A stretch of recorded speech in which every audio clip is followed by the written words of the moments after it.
Welcome back to No Passport Required, where you can travel the world from the comfort of your favorite chair. I'm your host, Alex Carter. Today, we're heading to a city that feels like it was dreamed up from another time. Quiet temples, graceful women in silk kimonos, whispered traditions that echo through narrow alleyways.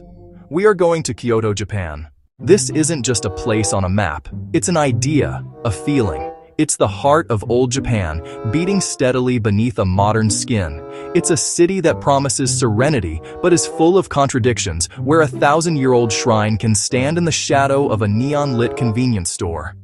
Kyoto is a name that conjures images.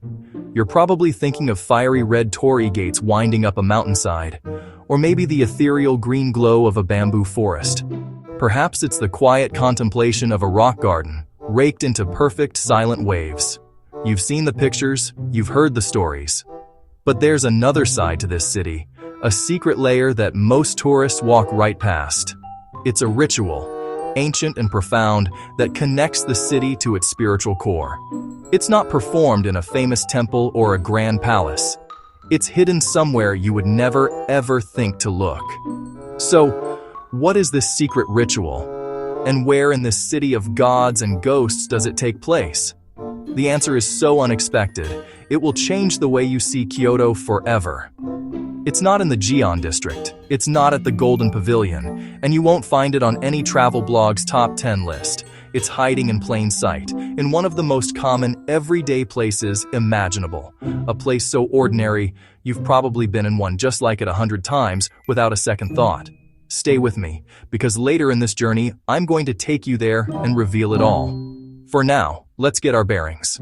Let's dive into the sensory overload that is Kyoto. We'll walk the timeless streets, taste the food that has been perfected over centuries, and feel the pulse of a city that lives and breathes its history. We'll explore the best temples in Kyoto, wander through the famous Arashiyama bamboo grove, and catch a fleeting glimpse of a geisha on her way to an evening appointment.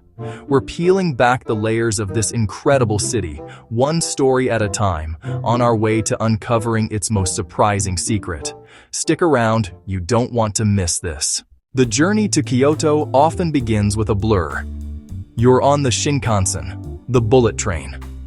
A sleek white train pulls into the station with Mount Fuji behind it. A marvel of engineering, slicing through the countryside. Speed blur outside the window. Silent, surgical precision. One moment, Tokyo's futuristic web. Next moment, rice paddies. Traditional farmhouses. The train is a lesson in efficiency. Clean, quiet, always on time to the second.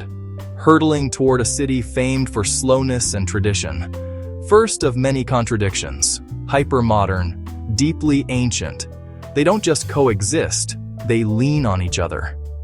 Train pulls into the station. The air shifts. A soft chime marks arrival. Stepping off the platform, leaving the sleek white vessel. The scent changes. Clean, filtered station air. Bento boxes being sold on the platform. Damp stone and drifting incense. You expect a quiet village of wooden houses and paper lanterns. Instead, Kyoto Station, colossal glass, steel, a futuristic cathedral of transport, escalators ascending into a dizzying atrium, walkways, shops, restaurants. For a moment you might feel lost. Wrong train? Blade Runner-like neon and screens. Then look closer. Details ground you. School children in immaculate uniforms, children bowing politely. An elderly woman, spine straight, kimono detail, fabric and posture. A small stand selling delicate handmade sweets. Close up, sweets wrapped in traditional paper. Kyoto doesn't hide its modernity. It never lets you forget the past.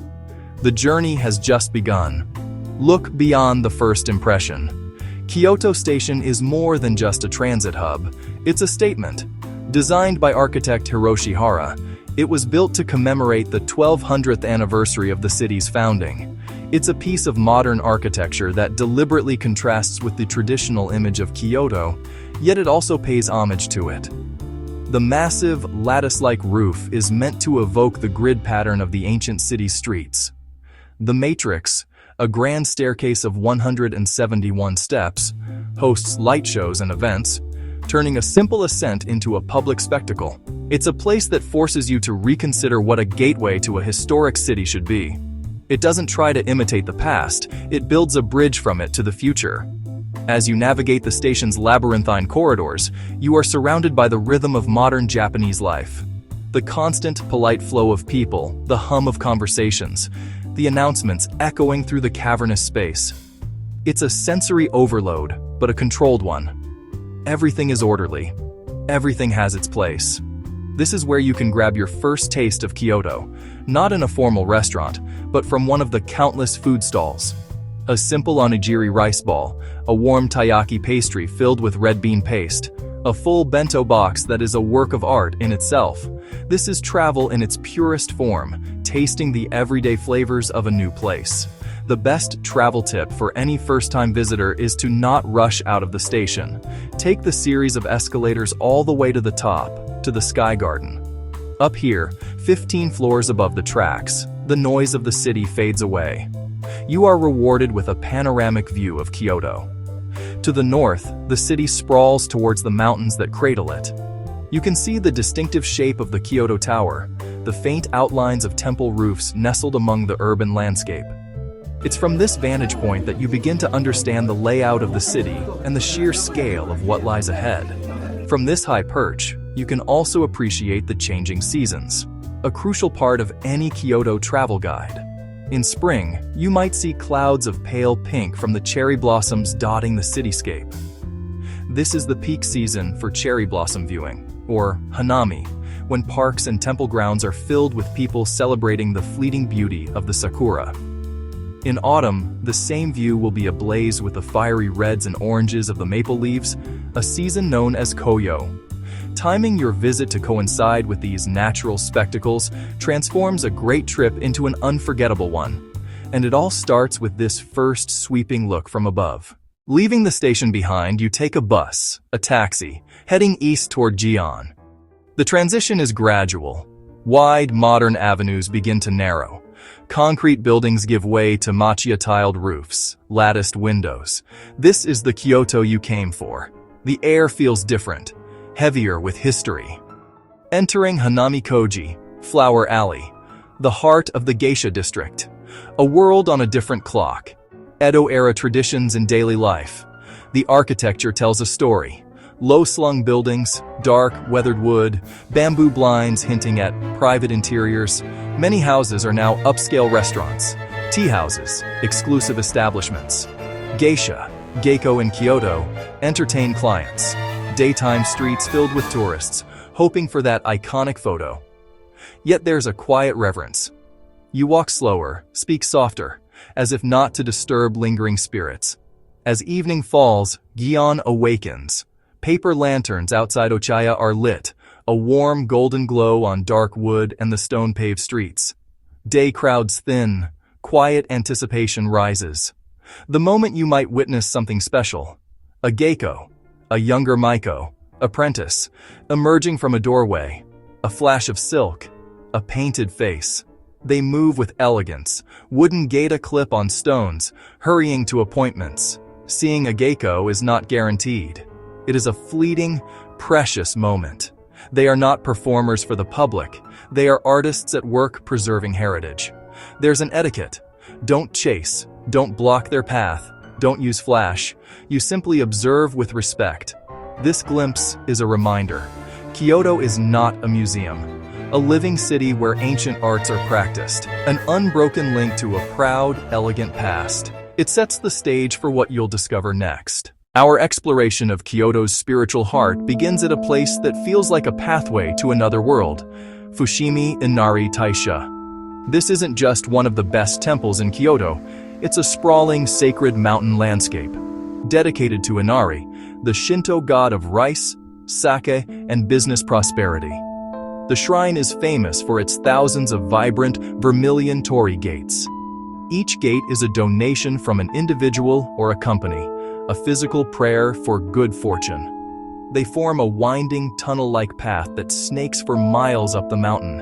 It pulls you in, compelling you to see what lies at the end of the Crimson Corridor. As you begin the ascent, the gates are packed tightly together, creating a dense hypnotic tunnel of color. Sunlight filters through the gaps, dappling the stone path in shifting patterns of light and shadow. The air is thick with the earthy smell of the forest and the faint, sweet scent of incense from the main shrine at the base. You'll see countless stone fox statues along the way, draped in red votive bibs. These are the messengers of Inari, their sharp, intelligent faces seeming to watch over all who pass. A crucial travel tip: keep walking. Most tourists congregate near the entrance, taking photos in the first few hundred yards. If you push onward and upward, the crowds begin to thin dramatically. The path opens up into smaller subshrines and quiet, moss-covered graveyards nestled in the woods. The higher you climb, the more the atmosphere shifts from a bustling tourist spot to a serene place of pilgrimage. You start to notice the sounds of the forest, the call of birds, the rustle of leaves, the gentle creak of the wooden gates in the wind. It becomes a walking meditation. Reaching the Yotsutsuji intersection, about halfway up the mountain, you are rewarded with a spectacular panoramic view of Kyoto. It's a perfect spot to rest, catch your breath, and absorb the scale of the city below. Many people turn back here, but the path continues to the summit. For those who complete the full 2 to 3 hour hike, the reward is not just a sense of accomplishment, but a deeper connection to the place. You've walked the path of pilgrims, leaving the noise and chaos behind to find a moment of peace, surrounded by thousands of silent, scarlet prayers reaching for the sky. From the earthy reds of Fushimi Inari, we journey to a place of pure, shimmering opulence, Kinkakuji, the Golden Pavilion. Officially named Rokuwanji, this Zen Buddhist temple is one of Kyoto's most iconic sites, a vision of absolute perfection. The top 2 floors are completely covered in gold leaf, a spectacle that is simply breathtaking. It sits on the edge of a large pond. On a still day, its flawless reflection is captured in the water, a stunning, symmetrical image of gold against the green of the surrounding trees and the blue of the sky. It feels less like a building and more like a jewel box dropped into a landscape painting. The history is as dramatic as its appearance. It was originally a retirement villa for the shogun Ashikaga Yoshimitsu, converted into a temple after his death in 1408.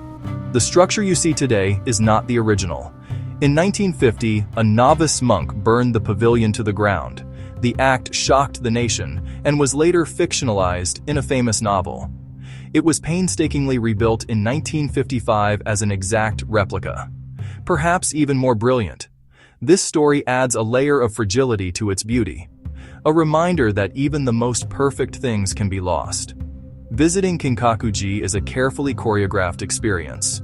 You follow a set path through the meticulously maintained gardens, a masterpiece of Japanese landscape design. The route offers different perspectives of the pavilion, framed by rocks, framed by islands, framed by manicured pine trees. You cannot enter the building itself. It is meant to be admired from afar. The experience is about absorbing the harmony between the man-made and the natural, a lesson in aesthetics, balance, and the Japanese concept of borrowed scenery, shake. As you circumnavigate the pond, the path leads you through the rest of the grounds. You'll pass the head priest's former living quarters, walk by a small waterfall, find a charming tea house, enjoy a bowl of matcha, savor a traditional sweet. These quieter moments let you appreciate the serene atmosphere of a Zen temple. Slow down, observe the details, and find beauty not just in the gold, but in the texture of moss on a stone lantern. Our final temple stop takes us to the eastern hills of Kyoto, to Kiyomizu-dera, the pure water temple. This is one of the most celebrated temples in all of Japan, and for good reason. It's most famous for its massive wooden stage, a veranda that juts out from the main hall, supported by hundreds of towering pillars. Built without a single nail, this incredible structure clings to the side of the Ottawa Mountain, offering a breathtaking view over the city of Kyoto. In spring, you look out over a sea of cherry blossoms. In autumn, a tapestry of fiery maples. Standing on this stage feels like floating above the world. The temple's name comes from the Ottawa waterfall, which runs beneath the main hall. Its waters are divided into 3 separate streams, and visitors can use long-handled cups to drink from them. One stream is said to grant longevity, one for success at school, one for a fortunate love life. Be warned, however, that drinking from all 3 is considered greedy. This simple act of drinking the pure water connects you directly to the temple's history and its spiritual purpose, offering a moment of personal reflection and hope amidst the bustling crowds of pilgrims and tourists who flock here daily. The approach to Kiyomizu-dera is an experience in itself. The streets leading up to the temple, known as the Higashiyama district, are narrow, stone-paved lanes lined with traditional shops and restaurants. Ninenzaka, Sanenzaka. These streets are beautifully preserved and offer a glimpse into old Kyoto. Local crafts, pottery, sweets, pickles. It's a steep walk, but the vibrant atmosphere makes it enjoyable. You can sample yatsuhashi, a famous Kyoto cinnamon confection. The sprawling complex includes numerous other halls, a 3-storied pagoda, and a shrine dedicated to the god of love and matchmaking. There's a famous pair of love stones placed about 60 feet apart. It's said that if you can walk from one to the other with your eyes closed, you will find true love. Watching people attempt this, often with guidance from their friends, adds a lighthearted and human element to the visit. Kiyomizu-dera perfectly encapsulates the spirit of Kyoto, a place of grand views, ancient faith, and simple human moments of joy and hope. After days spent absorbing the spiritual silence of temples and shrines, it's time to dive into a different kind of sanctuary, Nishiki Market. Known to locals as Kyoto's kitchen, this is a place where the city's culinary soul is laid bare. It's a long, narrow shopping street, covered by a vibrant stained glass roof, and lined with over 100 small stalls and shops. For more than 400 years, this market has been the source of the finest ingredients for Kyoto's legendary chefs and home cooks alike. The moment you step inside, you are hit by a wave of incredible sights, sounds, and smells, a sensory overload of the most delicious kind. It's loud, crowded, chaotic, and utterly captivating. The sheer variety on display is staggering. You'll see barrels of colorful tsukimono, bright yellow daikon radish, deep purple eggplant, glistening under the lights. Stalls sell impossibly fresh seafood, glistening tuna, live shellfish resting on beds of crushed ice. There are shops specializing in yuba, tofu skin, a Kyoto delicacy, and others offering every imaginable type of dried fish and seaweed. The air is a rich tapestry of aromas. The smoky scent of grilled eel, the sweet perfume of freshly pounded mochi, and the sharp, salty tang of soy sauce simmering in a pot. This is not just a market, it's a living museum of Kyoto cuisine. One of the great joys of Nishiki Market is the abundance of free samples and ready-to-eat snacks. This is the ultimate Kyoto food guide experience, where you can graze your way from one end to the other. Many vendors offer tiny morsels on toothpicks, inviting you to taste before you buy. Navigating the market requires a bit of polite etiquette. It's a busy place, so it's important to keep moving. While it's tempting to walk and eat, the proper custom is to stand to the side of the stall where you purchased your food to finish it before moving on. Interacting with the shopkeepers, even with just a simple arigato and a smile, adds to the experience. These are often family-run businesses, passed down through generations, and their pride in their products is palpable. Nishiki Market is where you taste the real, everyday Kyoto.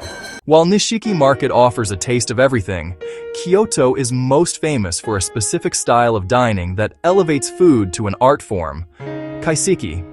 This is a traditional multi-course Japanese dinner, a culinary journey about beauty and balance as much as flavor. A kaiseki meal is not something you eat, it's something you experience. It's a symphony of tastes, textures, colors, meticulously planned to reflect the current season. Each dish is small, exquisitely prepared, served on carefully chosen pottery. A kaiseki meal typically consists of a sequence of dishes. It might start with a small appetizer, a clear, delicate soup. This is often followed by a sashimi course of perfectly sliced raw fish. Then a grilled dish, a steamed dish, and perhaps a fried course of light, crispy tempura. The ingredients are hyper-seasonal. Menu in spring with bamboo shoots, mountain vegetables.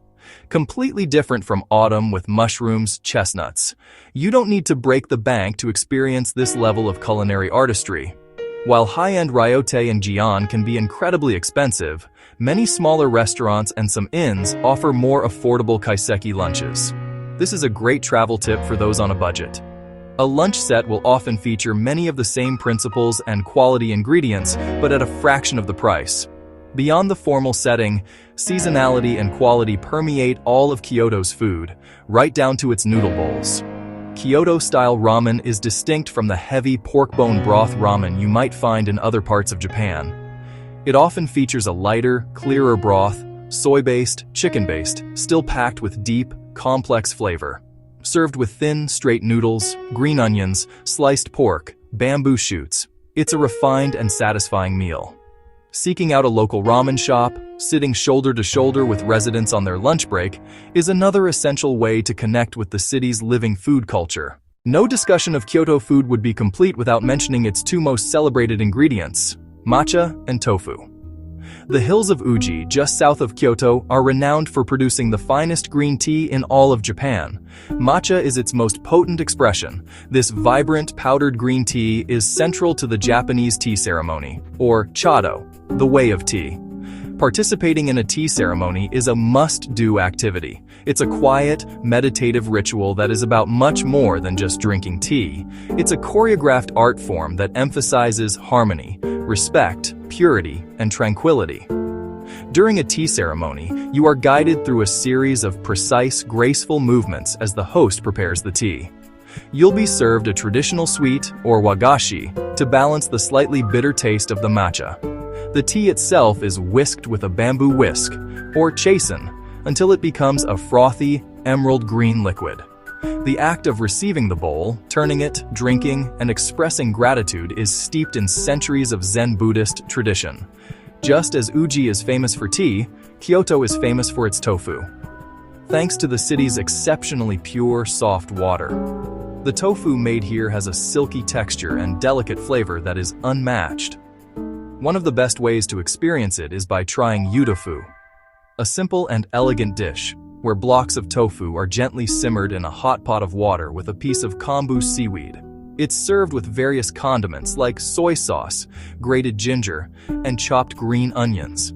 This is a dish that showcases the pure quality of the main ingredient. Many restaurants, especially in the Arashiyama area, specialize in yudofu, often serving it as part of a multi-course set meal. From the most refined kaiseki dinner to a simple bowl of yudofu, Kyoto's cuisine is defined by a philosophy of elegant simplicity.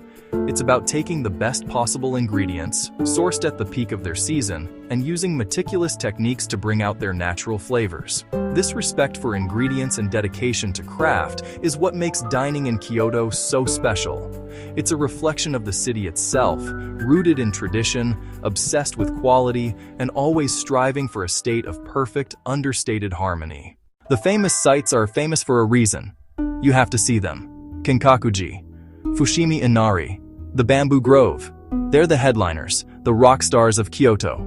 But a city's true character isn't always found on the main stage. It's in the quiet side streets, the forgotten corners, the places between the guidebook entries. To really feel Kyoto, you have to get a little lost. Ditch the map for an afternoon. Wander down an alley that looks interesting. The city's grid layout means you can't get truly lost for long, but you can find things that feel like they belong only to you. A tiny shrine tended by an old woman tucked between two apartment buildings.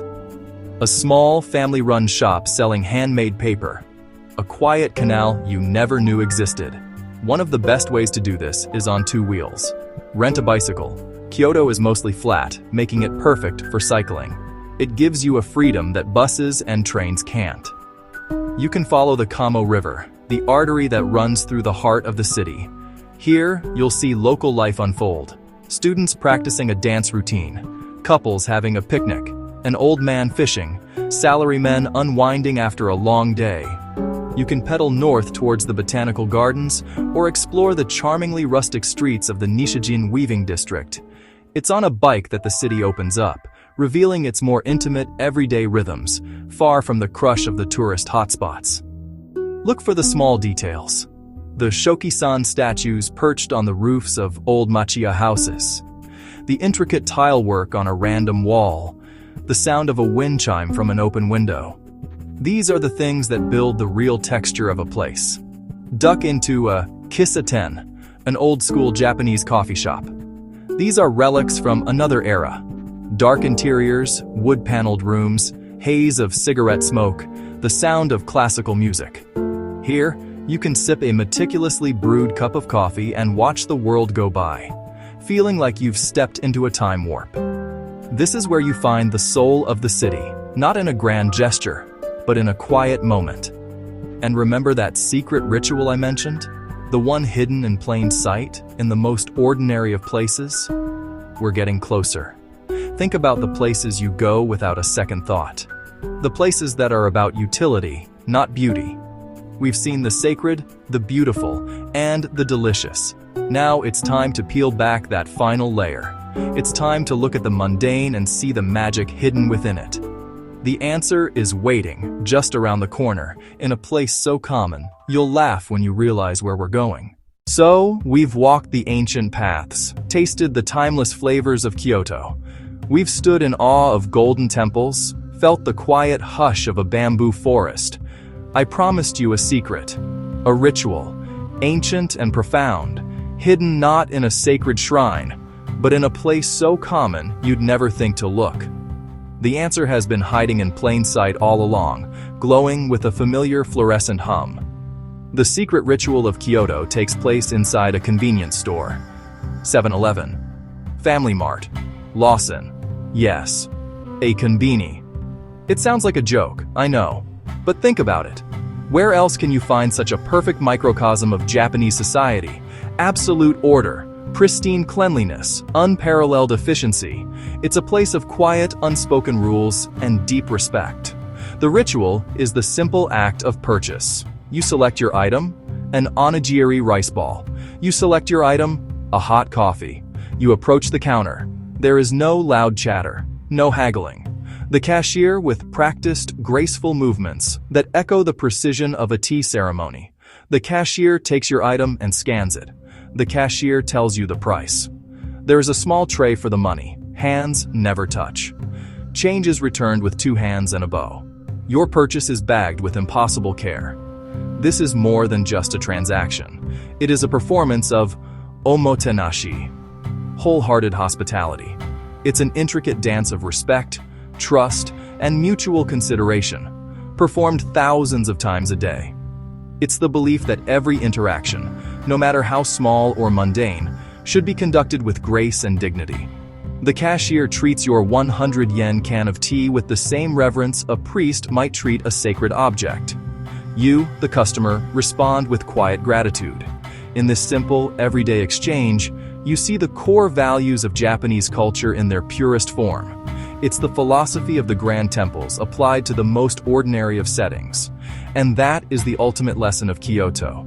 The sacred isn't confined to the temple grounds. The beauty isn't only in the manicured gardens. The spirit of this ancient city lives in the small gestures. The spirit of this ancient city lives in the quiet interactions. The spirit of this ancient city lives in the unwavering commitment to doing things the right way. Whether it's performing a 1,000-year-old tea ceremony or selling a warm bottle of green tea on a cold night. The soul of Kyoto is everywhere. Thank you for joining me on this journey through a city of endless wonders. If you enjoyed our trip, please leave a like.